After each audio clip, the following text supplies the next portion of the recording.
When I'm in a creative slump, lately what's been working for me is making a mess and then trying to solve and clean up that mess will give me the momentum to kind of get over the creative hump.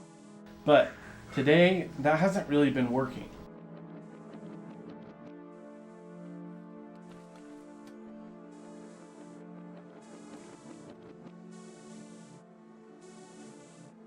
I need to see how other games solve problems. One of the big problems I have with this particular board, and I don't know how to solve verticality. But Necromunda, verticality is like baked into the game. I bet if I see how they solve it, I can look at it through their lens and kind of reinterpret things a bit.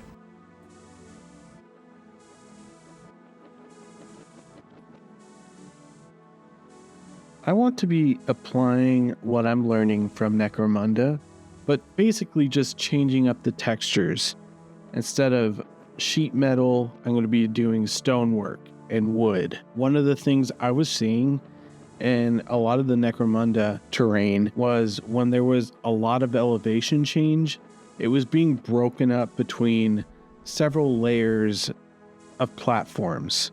So I'm doing that here, and I'm using a brick punch to make sure that the textures are working for me. Something that I found by doing this, there were little gaps that hadn't been filled yet, and this was connecting the dots and the gaps in between the builds and the major landmarks and kind of giving them some more playable area. As someone who's constantly making Mordheim terrain, I'm constantly looking at reference photos, and I'm sort of running out. I'm kind of seeing all that there is to see. By changing up the theme and the texture of the terrain, I'm able to kind of see the obvious again and kind of go back to the basics a bit.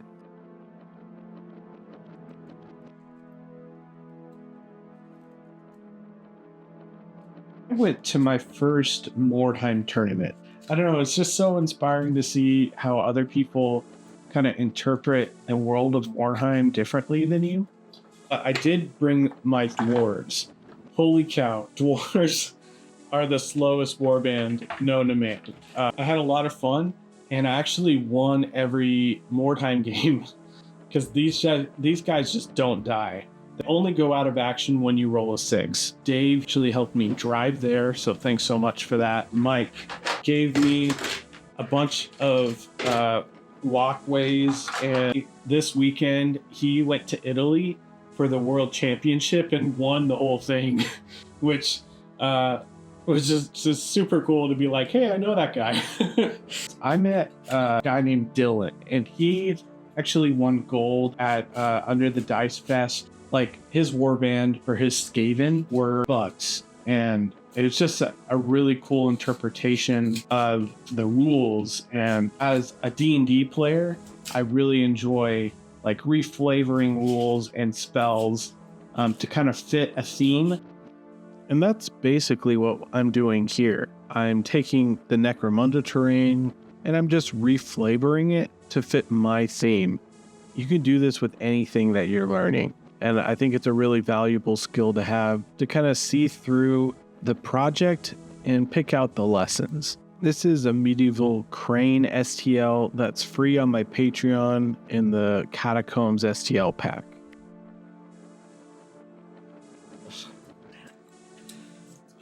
So something I'm learning with my FDM printer is I enjoy using my FDM printer way more than my resin printer, but the auto supports for FDM printers are just way too robust. It's worth doing some extra time to import your files that need supports into like Chitubox or whatever resin printing software you're using, and then doing the auto supports there, and then printing it on your FDM printer. Because these supports are just to talk a little bit more about this kit. I really like it for its versatility. I've assembled this one a couple times, and each time I do it in a different way to fit in any tight space. when I printed it this time, I did it at like 70%, so that it was at a different scale to the other crane that I've already installed onto this tower. I also installed it horizontally this time. I thought the different orientation might help it look a little bit more distinct. And as long as the crane mechanism looks like it could work, that's good enough for me. Of course, you could always scratch build something like this. I made this file free, so you don't have to. Something Necromunda does really well is it connects things seamlessly together with like fire escapes that go vertical and walkways that go horizontal. It's a seamless way to get a lot of flat areas so you can battle against people and really tall places that you can kick people off of. I was on my Discord server and a guy I really look up to, his name is Schnubbits. He does art for the channel a lot. He did some trees for his Wild West game and they look really cool. He did treehouse like nailed boards that you could climb up. And I know this isn't an original idea, but I'd never thought about doing this in terrain. The spot in between this headless horseman statue and the building is really narrow. So this tree ladder, walkway, treehouse thing is exactly what I needed. And I think it's really Mordheim. Just imagining a warband coming up to this skyscraper and trying to figure out how to get up to it. And then they just pull apart a wagon and start nailing the boards onto this tree.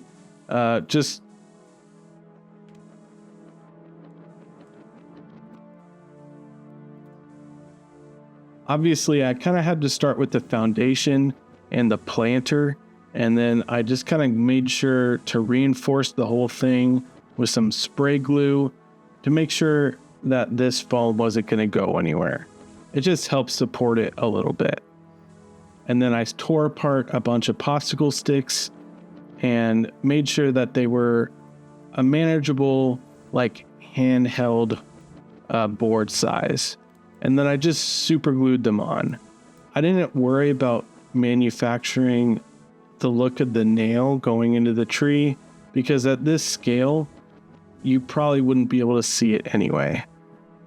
I made sure I wasn't gluing them too straight, and then at the top, I assembled a bit of a crow's nest so that an archer could cover the tail of anyone else who's climbing up in their warband. I can't begin to express how satisfying it was to finally come up with a solution for this space. This footprint was so tiny, and it almost...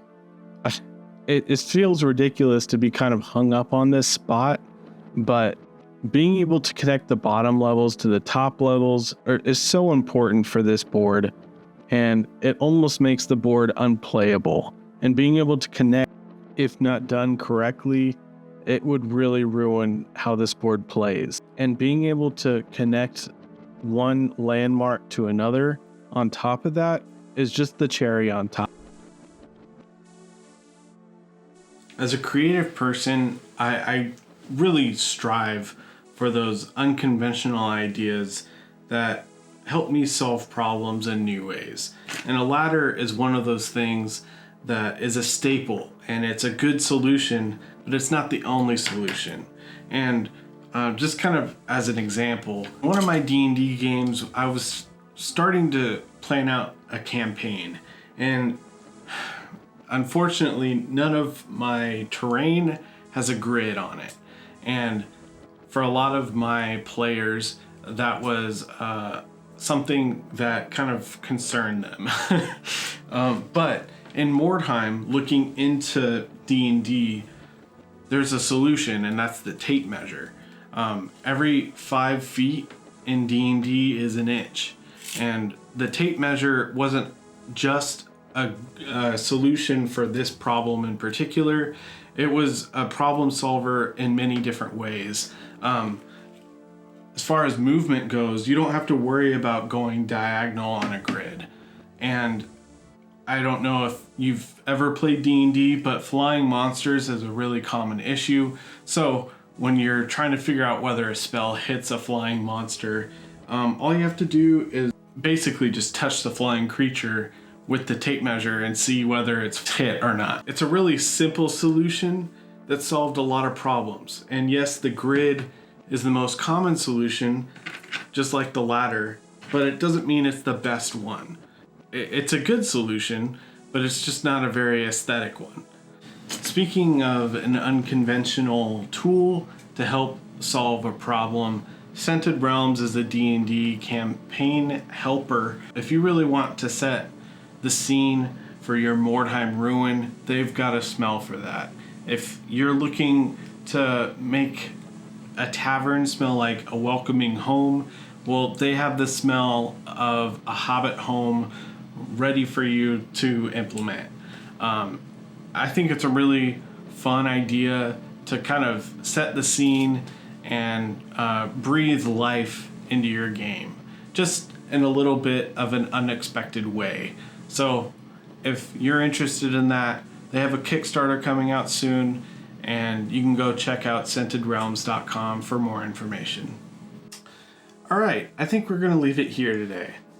I hope this discussion about gameplay and how to plan out your boards for creative thinking during the playtime really helps you out.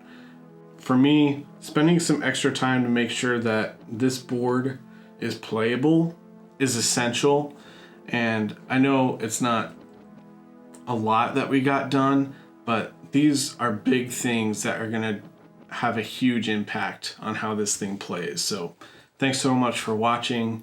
If you liked the video, please like it and share it around if you don't mind.